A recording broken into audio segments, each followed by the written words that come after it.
Hello everyone, this is a quick video just to answer a question from one of our students. He is asking, I have a little question, how can I get results like sum Power BI in Power Query, where all cells have the sum, because this is useful for calculating indexes. So first things first, I would like you to go back and watch our video on aggregation or summarization. So understanding the concept of aggregation or summarization will help you understand our future classes, the classes that I'm planning to record on context modification. So when we talk about modifying the filter context, it has a lot to do with DAX functions. We actually do it a lot in DAX with the calculate functions, but the same principle can be applied to Power Query. So what we're actually doing here, we're going to create a new column in our table. This column will show you in each row the total sum. In this case, I'm going to use a sales table. So you will see the example. And using this unique value, we can calculate percentages or indexes. So let's see a quick example.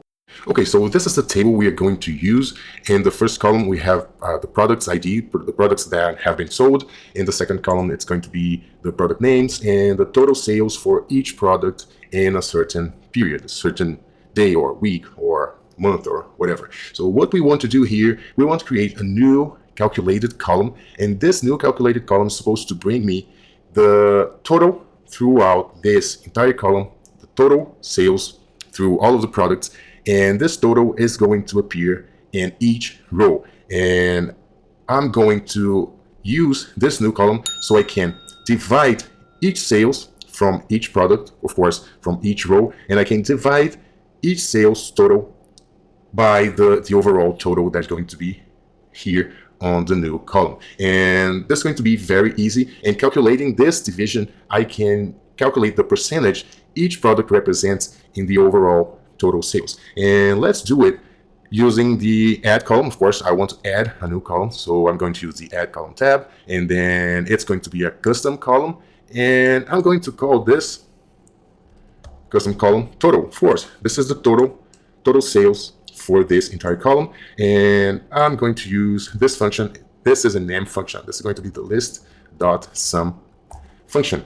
But hey, remember, every time we are summing up some kind of column, what we have to do, we have to inform what is the function we're going to use, and we have to inform from what table we are going to use the data and from which column in that table. In this case, I'm going to refer to this table, the table I currently have on my screen. In this table, it is called promoted headers. And okay, there's a mistake here.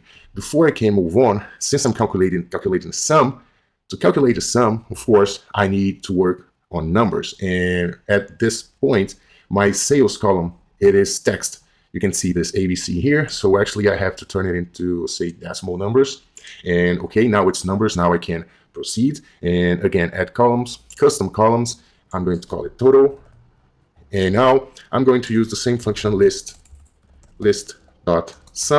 And I'm going to sum from this current table. And this current table is called changed type. But to reference a previous table in the M language, it is a little more complicated than in DAX. You have to start with this sign, and then between quotation marks, you have to use the table's name. In this case, this table at this point is called changed type. So changed type.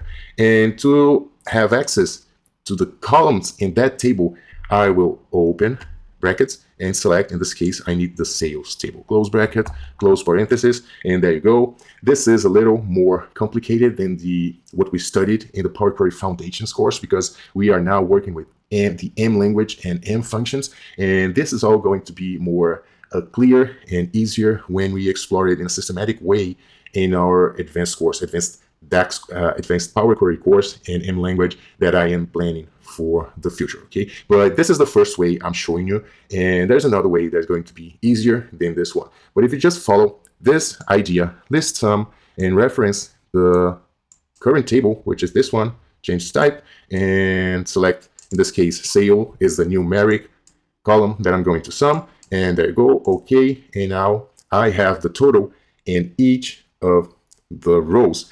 And now I have to turn it into, again, decimal number. And in case you want to calculate the percentages for each product, all you have to do, you can add yet another column. Let me call it percent. And what I'm going to do here, very easy, I'm going to make it sales, the sales column divided by the total column, which is the new column we just created. And now I have the percentage, and I can mark it as percentage, and there you go. And eventually you can even delete these two columns. We already know how to do it.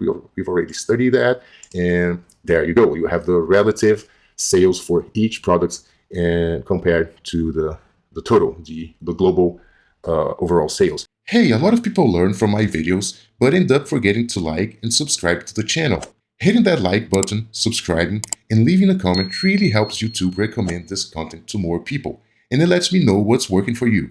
If you'd like to support this project, consider getting the companion data sets for a symbolic price. It's a great way to follow along with the lessons and reinforce your practical skills at the same time. The links are in the description.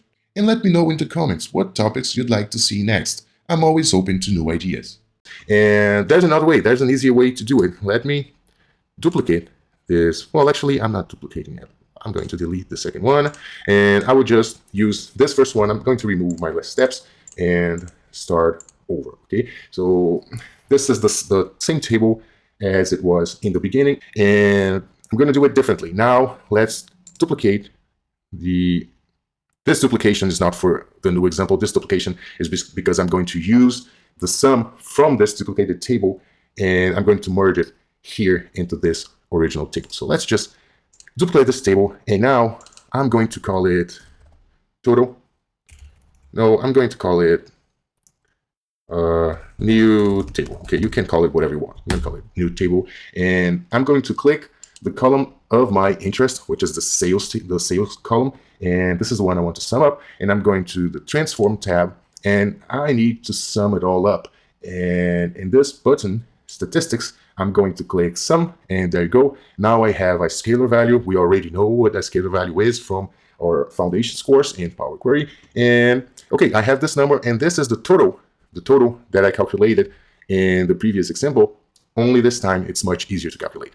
And back to the main table again, I want to add the new column, and I'm going again to add columns, custom column, and this custom column will be also called total.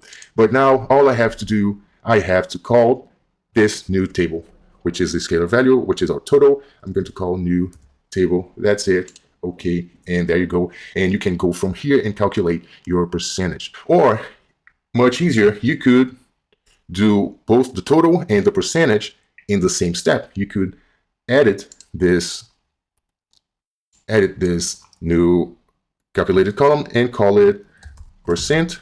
And now what you have to do, you only need to call the sales column and divide it by the total, which is the new table that we just calculated. And there you go. Now you don't need any intermediary columns. You could calculate the percents right up, and now you just mark it as percentage. There you go. And then you can move it into Power BI, close and apply, and work the way you want in Power BI. So I hope you liked this video. If you did, please don't forget to like this video, subscribe to our channel, and consider supporting our channel purchasing one of our data packages for one of our courses. See you in the next lesson.